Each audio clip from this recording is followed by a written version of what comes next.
We made an apartment inside our apartment just for our cat. It seems to me what I'm seeing is a kind of suprematist composition, that's been placed over the space. Every interior should have an artistic image. This one has it. Take this as an example when creating interesting spaces.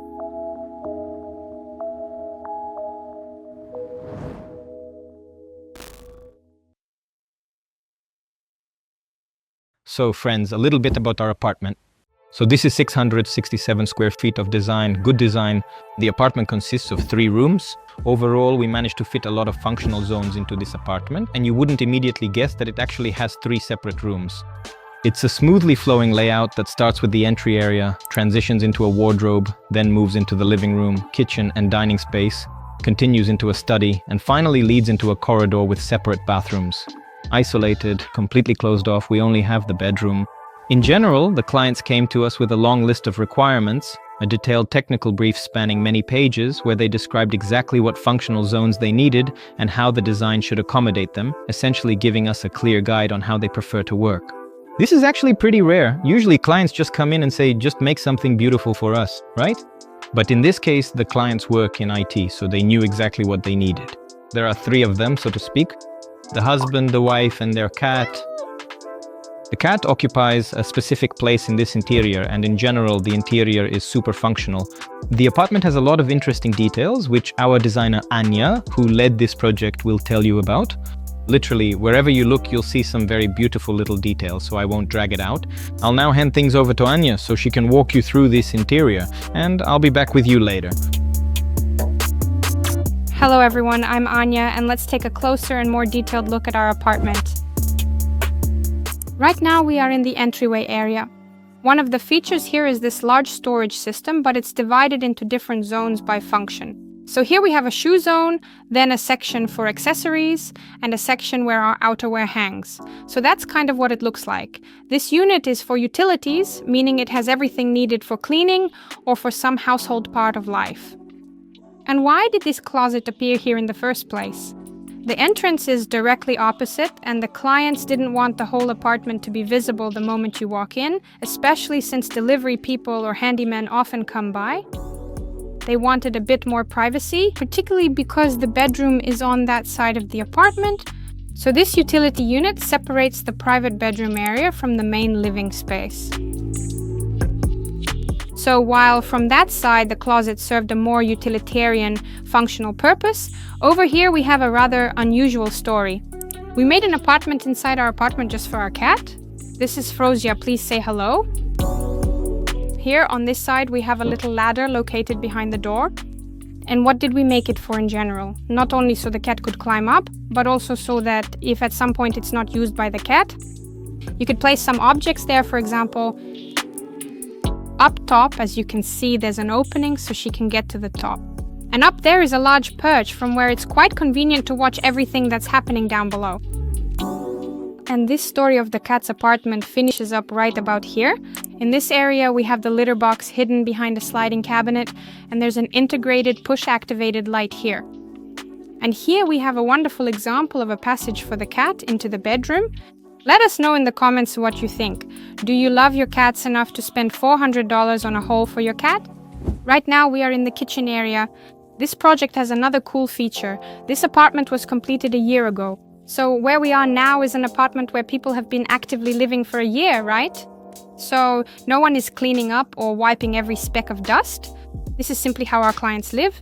I wanted to tell you not only about the features and some cool things in the design, but also about what was changed, and in the process it even turned out better than what was originally planned in the project. For example, this kitchen wasn't made exactly according to the project.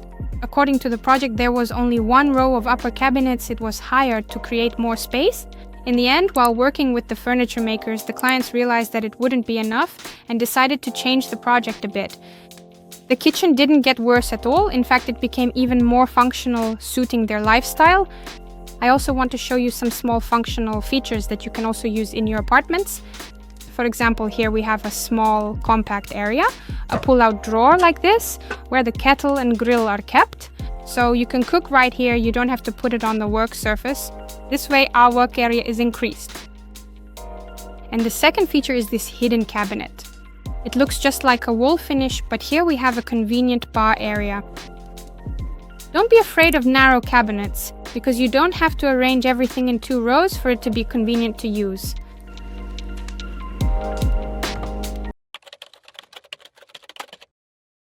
Are you planning to build your own house or make investment projects in Florida or New York? We are a company specializing in modern residential architecture. Let me show you a few of our projects that are under construction now.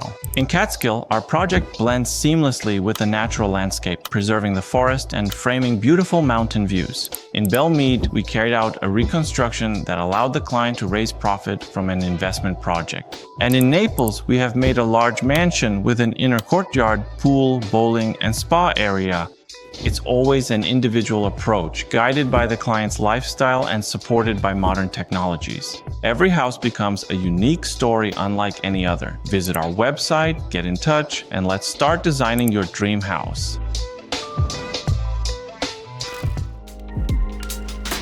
The heart of any living room is the sofa, and in our case, that turned out to be true quite literally.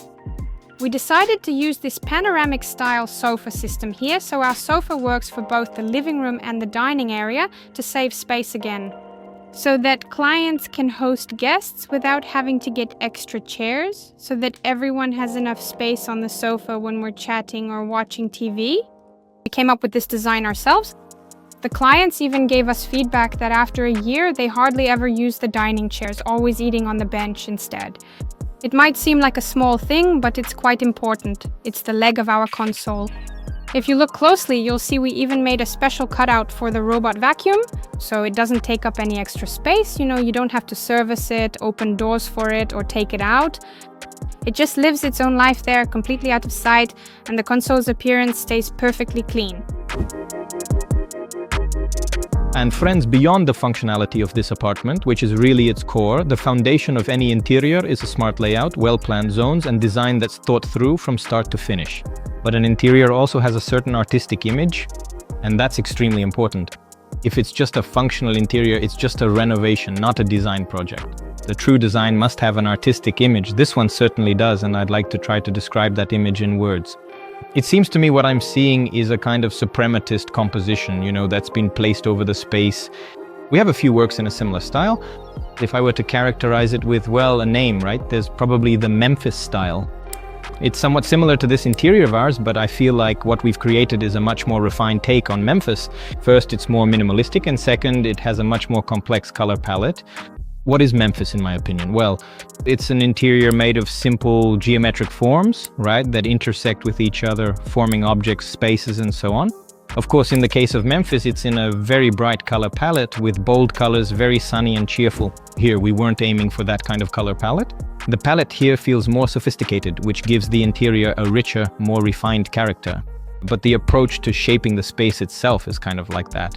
And in my opinion, some branded design pieces are very skillfully mixed with some custom solutions. At a glance, you can't even tell what was designed by us and what was simply bought in a showroom, right? As a whole, they create the suprematist composition placed over the space. The message of my story is this: every interior should have an artistic image. This one has it, so take this as an example when creating interesting spaces. By the developer's layout, this entire area was originally one open living room with no additional rooms, but the clients often work from home, so it was important to create a somewhat private workspace where they could focus without interruptions. So we decided to design this particular zone as the work area, and what we got here is a fully functional home office. On top of that, this office has another cool function. It's our sort of hobby room. You see, the clients have a lot of different hobbies, music, drawing, and we needed to make space for that. So that's how this separate little nook came to be. Let's go inside and take a closer look.